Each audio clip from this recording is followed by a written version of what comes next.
Hello and welcome. In this video, I will be showing you how to use a screener in TradingView tutorial for beginners. So it is important to be logged into your account that you are trading with. This integrates the watch list and other important things like that.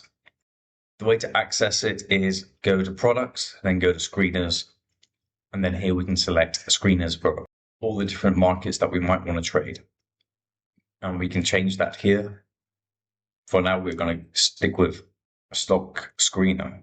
Here we can save everything. Here we can create and save a screen. We can name it, download the results, make a copy, etc. You can turn on autosave so you don't forget and delete it by accident. So basically what it is a tool where we can view all of the assets to do with one of these different types of markets. So I can see all of the different types of stocks here. So we can look at it as a table view, or we can go to chart view and visually look at how the market is doing. So if we just want to screen the stocks that are here, press watch list here.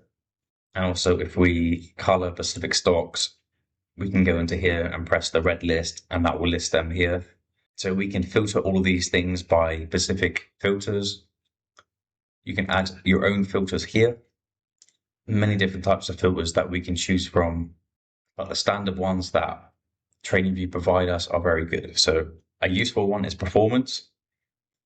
Another useful one is change. So when it's above 10%, that means the overall change from when the market opened to current price, which suggests to us that these markets are strong and going up.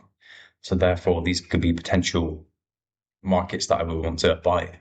Yeah, so we can filter out by many things. We can reset all filters here, remove filters, etc.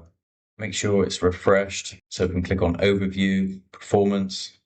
It will give us all of the performance metrics, extended hours, valuation, dividends, profitability. We can also add specific columns here to help give us more information regarding making a decision on trading. We can also hide the filters here. You can remove all the filters, delete, and add fresh ones.